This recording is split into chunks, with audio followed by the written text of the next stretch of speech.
नमस्कार दोस्तों, मैं हूं राजीव और आप देख रहे हैं झारखंड अपडेट। दोस्तों चलिए शुरू कर लेते हैं आज के इस सेशन को। दोस्तों आज के इस सेशन में हर दिन की तरह हम देखने वाले हैं झारखंड करंट अफेयर से रिलेटेड कुछ इम्पॉर्टेंट प्रश्नों को व्याख्या के साथ। और इस सेशन में 5 वन लाइनर्स करंट भी देखेंगे और 5 वन लाइनर्स के अंतर्गत आज हम देखेंगे कुछ पुस्तकों के बारे में। 2022 के उन पुस्तकों के बारे में जानेंगे जो काफ़ी चर्चित रहा था। तो आइए शुरू करते हैं इस सेशन को। दोस्तों आगे बढ़ने से पहले आपको बता दें कि इस सेशन के अंत में आपके लिए होगा एक अभ्यास प्रश्न जिसका जवाब आप कमेंट में दे सकते हैं। और इस वीडियो का, इस सेशन का टेलीग्राम चैनल पे आपको अवेलेबल हो जाएगा पीडीएफ। मेरे पीडीएफ चैनल को ज्वाइन कर लें, वहाँ भी मैं प्रश्नोत्तरी डालता रहता हूँ। वहाँ आप खुद को एसेस कर पाएंगे झारखंड से रिलेटेड करंट के मामले में। तो आइए दोस्तों शुरू करते हैं इस सेशन को। तो आइए दोस्तों शुरू कर लेते हैं आज के इस सेशन को और शुरुआत करते हैं लास्ट वीडियो में पूछे गए अभ्यास प्रश्न से। पिछले वीडियो का अभ्यास प्रश्न है, झारखंड सरकार ने पुरानी पेंशन योजना यानी ओपीएस, ओल्ड पेंशन स्कीम को किस तिथि से राज्य में बहाल कर दी है? ऑप्शन ए 1 सितंबर 2021, ऑप्शन बी 1 अप्रैल 2023, ऑप्शन सी 1 सितंबर 2022 अथवा ऑप्शन डी 1 जनवरी 2023। दोस्तों इसका सही उत्तर है ऑप्शन सी, यानी झारखंड सरकार ने ओपीएस को 1 सितंबर 2022 से झारखंड में लागू कर दिया है, यानी इसे बहाल कर दिया गया है। आइए जानते हैं कि ओपीएस ओल्ड पेंशन स्कीम क्या है, नेशनल पेंशन स्कीम क्या है यानी एनपीएस क्या है, इन सबों के बारे में जान लेते हैं और ये क्यों चर्चा में रही है। दोस्तों आपको बता दें कि झारखंड सरकार ने 1 सितंबर 2022 से राज्य में पुरानी पेंशन योजना यानी स्कीम को बहाल कर दी है। ओपीएस यानी ओल्ड पेंशन स्कीम 1 अप्रैल 2004 को बंद कर दी गई थी और इसके जगह पर 1 दिसंबर 2004 को ही राष्ट्रीय पेंशन स्कीम यानी एनपीएस लागू कर दिया गया था। आइए आपको बताते हैं कि ओल्ड पेंशन स्कीम और एनपीएस में क्या डिफरेंस है। आपको बता दें कि पुरानी पेंशन योजना यानी ओपीएस के तहत पेंशन की पूरी राशि सरकार को देना होता है। वहीं राष्ट्रीय पेंशन योजना यानी एनपीएस जो कि नई योजना है, जिसे हम नेशनल पेंशन स्कीम के नाम से जानते हैं, में कर्मचारी अपने वेतन का 10% पेंशन में योगदान करते हैं, जबकि राज्य सरकार 14% का योगदान करती है। आइए आपको ये भी बता दें कि ओपीएस के बारे में लेटेस्ट अपडेट क्या है।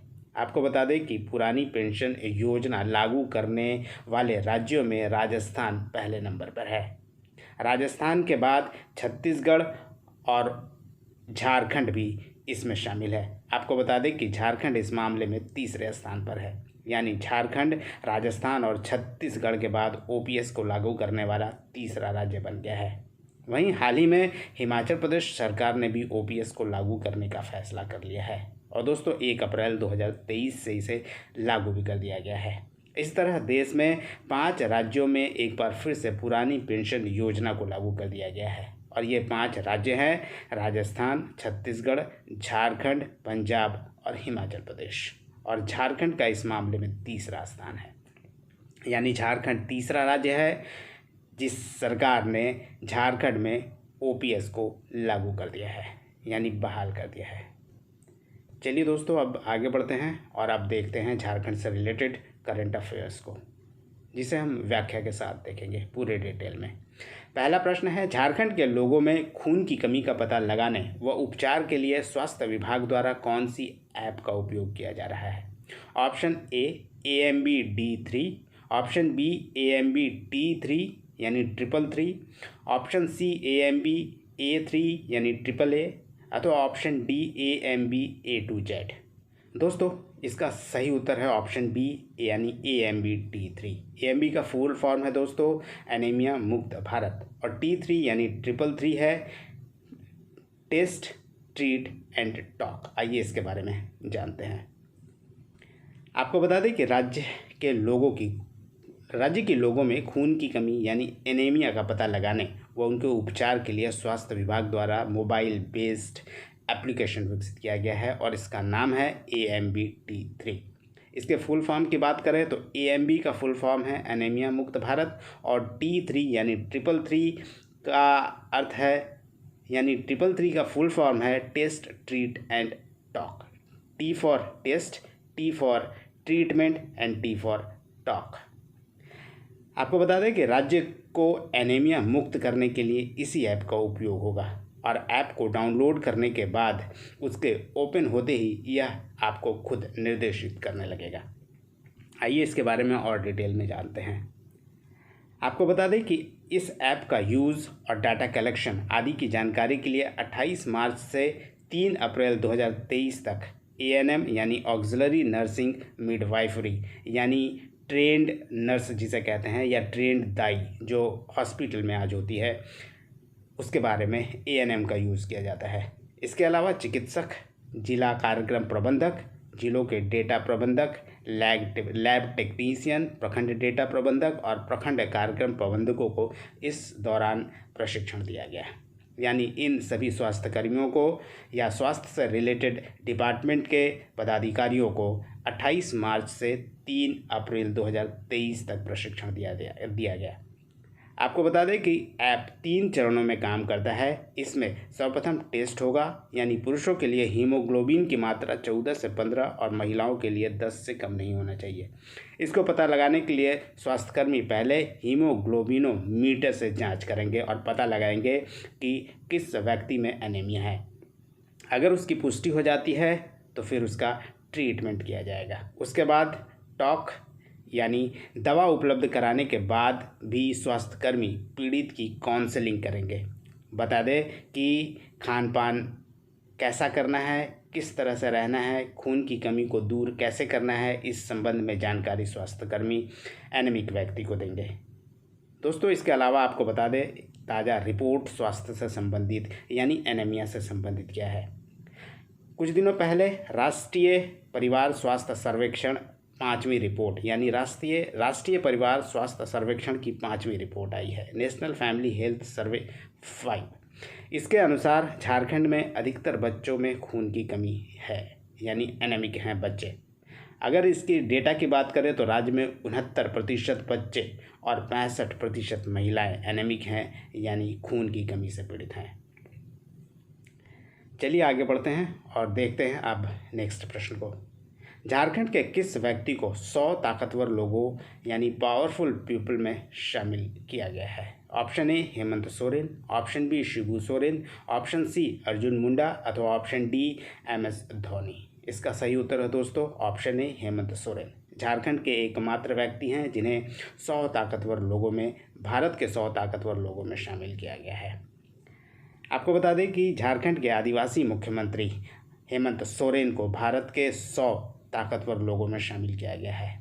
हेमंत सोरेन को इस लिस्ट में 64वें स्थान पर रखा गया है, यानी 64वें सबसे शक्तिशाली व्यक्ति हैं भारत में। इस रिपोर्ट के अनुसार भारत के 100 सबसे ताकतवर लोगों की सूची को जारी किया है द इंडियन एक्सप्रेस न्यूज़पेपर ने। इस सूची में श्री सोरेन का नाम बता दें आपको कि अमिताभ बच्चन, दीपिका पादुकोण और रणवीर कपूर से ऊपर है, यानी अमिताभ बच्चन, दीपिका पादुकोण और रणवीर कपूर से ज़्यादा ताकतवर बताया गया है झारखंड के मुख्यमंत्री हेमंत सोरेन को। इस सूची में वह झारखंड के इकलौते शख्स हैं। पहले स्थान पर हैं प्रधानमंत्री नरेंद्र मोदी और इस लिस्ट को जारी किया गया था 31 मार्च 2023 को। चलिए आगे बढ़ के देखते हैं अब तीसरे नंबर प्रश्न को। सस्टेनेबल डेवलपमेंट गोल यानी SDG सतत विकास लक्ष्य के रैंकिंग में झारखंड पूरे देश में किस स्थान पर रहा। ऑप्शन ए 7वें, ऑप्शन बी 11वें, ऑप्शन सी 12वें अथवा ऑप्शन डी 16वें। दोस्तों इसका सही उत्तर है option D, Jharkhand sustainable development goal में 16वें नंबर पर रहा है।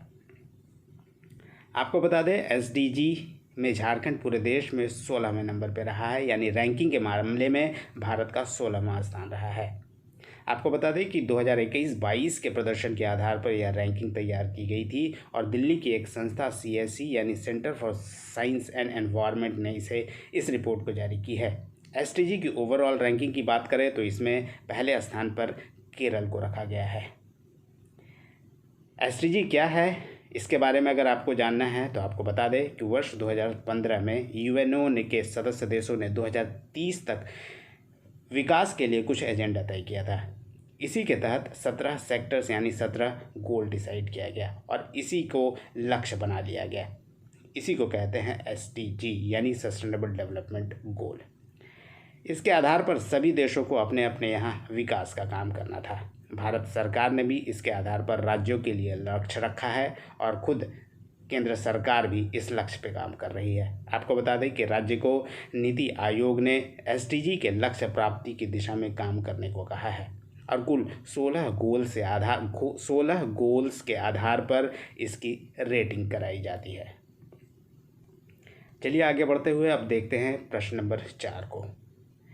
झारखंड के किस सांसद को संसद रत्न पुरस्कार 2023 से सम्मानित किया गया है? Option A Arjun Munda, option B Geeta Koda, option C Vidyut Baran Mahato अथवा ऑप्शन डी विजय हांसदा। इसका सही उत्तर है दोस्तों ऑप्शन सी विद्युत वरण महतो को 2023 का संसद रत्न पुरस्कार दिया गया है। विद्युत वरण महतो को 2022 में भी संसद रत्न पुरस्कार से सम्मानित किया गया था। आइए इनके बारे में और डिटेल में जान लेते हैं, यानी इस अवार्ड के बारे में और जान लेते हैं और विद्युत वरण महतो के बारे में भी जानेंगे। आपको बता दें कि जमशेदपुर के भाजपा सांसद हैं विद्युत वरण महतर और लगातार दूसरी बार संसद रत्न पुरस्कार से उन्हें सम्मानित किया गया है। संसद रत्न पुरस्कार 2023 से उन्हें सम्मानित किया गया है।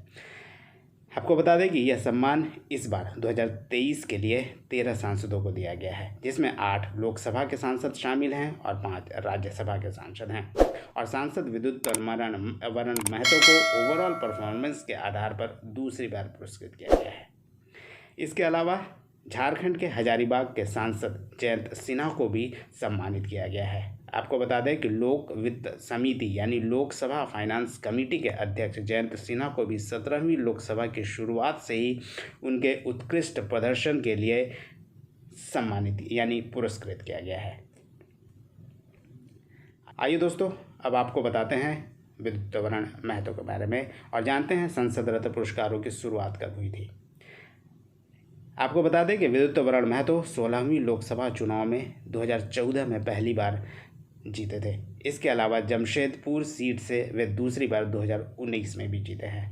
सांसद श्री महतो इससे पूर्व पूर्वी सिंहभूम जिले के बहरागोड़ा विधानसभा क्षेत्र से MLA भी रह चुके हैं और संसद रत्न पुरस्कार से उन्हें 2022 और 23 में सम्मानित किया जा चुका है। संसद रत्न पुरस्कारों की बात करें तो इसकी स्थापना पूर्व राष्ट्रपति दिवंगत डॉक्टर APJ अब्दुल कलाम के सुझाव पर 2010 में शुरू किया गया था और चेन्नई में पुरस्कार समारोह के पहले संस्करण का शुभारंभ किया गया। अब तक कुल 90 सांसदों को संसद रत्न पुरस्कारों से सम्मानित किया जा चुका है। चलिए दोस्तों अब आगे बढ़ते हैं और देखते हैं प्रश्न नंबर 5 को। झारखंड के देवाशीष नायक जिनका उम्र 66 वर्ष था का 1 अप्रैल 2023 को इलाज के दौरान जमशेदपुर में निधन हो गया। वे किस लिए प्रसिद्ध थे? दोस्तों ऑप्शन है ऑप्शन ए पूर्व स्वास्थ्य मंत्री थे झारखंड के, ऑप्शन बी पूर्व हॉकी खिलाड़ी थे, ऑप्शन सी झारखंड के आंदोलनकारी थे अथवा ऑप्शन डी JMM के संस्थापक सदस्य थे। दोस्तों इसका सही उत्तर है ऑप्शन सी देवाशीष नायक जिनका उम्र 66 वर्ष था। हाल ही में उनका निधन हो गया है, यानी 1 अप्रैल 2023 को उनका निधन हो गया है। वे झारखंड के एक आंदोलनकारी थे। आइए दोस्तों इनके बारे में डिटेल में जान लेते हैं।